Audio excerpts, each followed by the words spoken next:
Outlaw Country by Ghotty. Chapter 7. Eastbound and Down. The volunteers were huddled in the cave. The kids were miserable, and I was enjoying every second of their suffering, the little shits. My little field trip only included 4 other people, despite 30 or so signing up for it.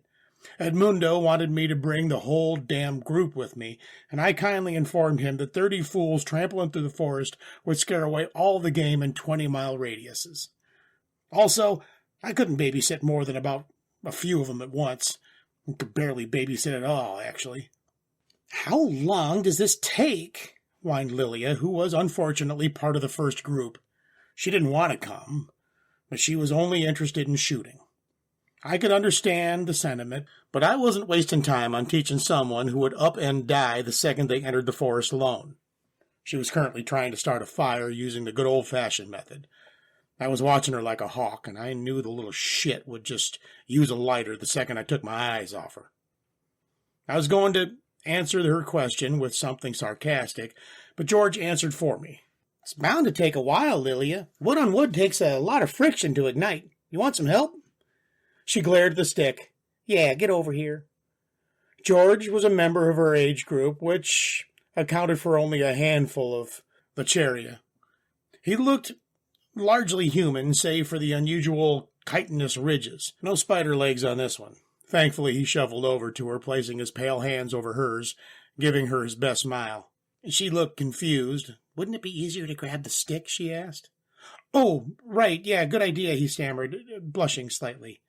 "Huh, good try, kiddo. Better luck next time." "Huh, good try, kiddo. Better luck next time," said Pastor. I liked the man. He was an old hat, old enough to make mine look, factory new. He was one of those genetically engineered soldiers that the Blasts mentioned. Though it was clear that those days were behind him, he didn't take me too long to figure out that what genetic engineering entailed, because he looked like a goddamn killing machine. He was almost 7 feet tall and had more chitin than anything else. His skin, visible besides his face, he still had normal limbs, but his forearms hid retractable blades, and his fingers had claws like a cat. His face was largely human-looking, though his skin was gray and wrinkled, as was his hair. He was still nursing a wound in his waist, and once he got shot by a single-handedly fending off a wave before me. He still insisted on coming, since the rest of the group were children, and I appreciated the sentiment. We were both relaxing against the walls of the cave, cigarettes in hand. Pastor ran out, and he flicked out the remainders into the stone floor. "Got any more of them smokes?" he asked. I shrugged and handed him one, which he gladly took. He had only had a few and already looked like he was born with a cigarette between his fingers. Might just be the age. "Can't believe you all have fancy technology yet. Nobody thought to invent 'em," I mused aloud. Pastor scoffed. "We don't have tobacco on Churi, dumbass." Lilia snorted. "Yeah, dumbass." It was my turn to scoff. "Watch your mouth or the drop bear will get you." "What's a drop bear?" "Dangerous creature that preys upon smart-mouthed girls like you." "Oh, yeah? What's that about, Pastor?" I snorted. "He ain't a girl, and his mouth ain't very smart." Pastor smiled, his jaw oddly proportioned. "That's Mr. Pastor to you, young lady." "Watch the rhythm, please," interrupted George, still trying his hardest to help her. I put out my smoke and went to check on Diego. He was the last kid in the group, and he was as gloomy as they come. Lily and George came here with their parents. Diego did not. He liked George. Some looking mostly human. I wondered if they grew new parts as they aged or something, and as most of the younger ones I've seen didn't have too many extra parts. Too bad I didn't care enough to ask the biology lesson.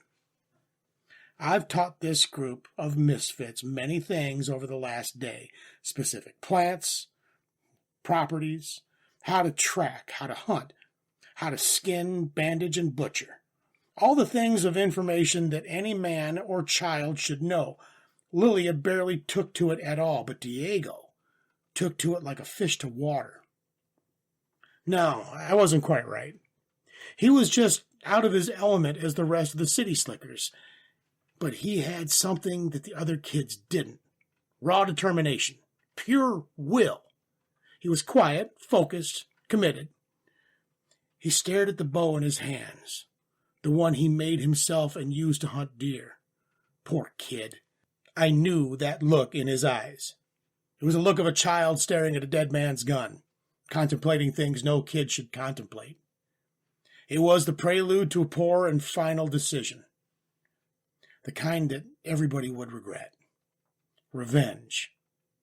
But that wasn't the real problem. Revenge could be taken, God knows, but I've gone through hell and high water for that reason alone. But he had nobody, no family, and nothing to take revenge on. It was possible his parents were still living at large back on their home world. He couldn't even use them to justify it. He was just angry and looking for an enemy. He would find one eventually as he lowered his standards to what he considered one. Maybe he would even find himself viewing a whole world as an enemy. "You look like you're staring right through me," said Diego, his voice low and quiet, pulling me out of a stupor. Apparently I hadn't been staring for a while. "Sorry, kid. How's the bow?" "Good. I like it. It's silent. It wouldn't disturb any other target while I was trying to be sneaky." "It's so you don't disturb the rest of the animals in the forest, not avoid alerting sentries. You planning something?" "No, sir. Just thinking strategy," he said, looking vaguely guilty. "Plotting vicious ways to kill your enemies is all well and good. Just don't forget who your enemies are. We have monsters scheduled to attack, so it shouldn't be all that hard. Put your energy into those." He looked angry, despite his admirable attempts at remaining calm. "But, sir, why learn to use the bow in the first place? They won't be very effective compared to guns." "It ain't for killing, it's for survival. Remember the difference." "Quite understand," he murmured hesitantly. This was one of those moments that younger men wished they could recognize sooner.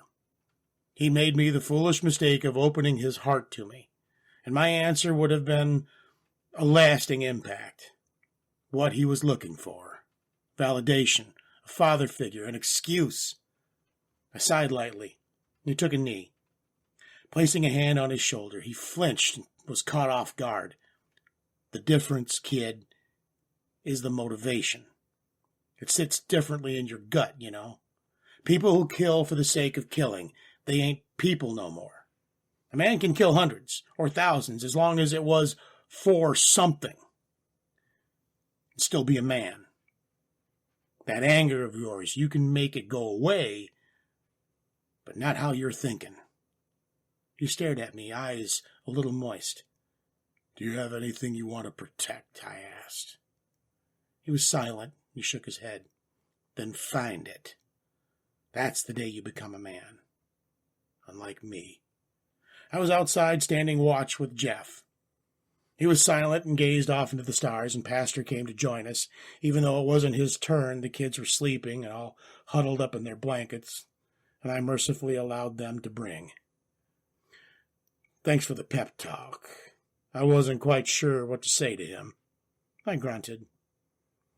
"Ever have kids?" he asked. "No." He waited for me to elaborate, but I didn't. The silence stretched on, and damn it was too silent. I tapped one of my 2 new revolvers. They had no name, and they were custom-made for my particular tastes. Single action still, but with an addition of 3 times the firepower. And a swing-out cylinder, 6 inches of stainless steel. 6 shots that could blow through a tree. I still had my walker, though, and I moved it to the front holster and kept my new guns in my side holsters. Pastor noticed my change of demeanor and unslung his rifle, the very same rifle I had tried to shoot on the range. It fit him far more than me. Jeff caught on as well, staying as still and as quiet as a hyperactive horse could. I raised a finger to my lips. I strained my ears, listening for anything questionable. I heard nothing but the snores of Lilia. I glanced back at Pastor and saw claws reaching towards his neck from the darkness of the cave lip.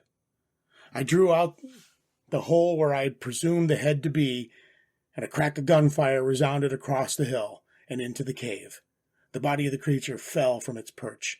It was hanging above the cave entrance, waiting for a victim to walk under it.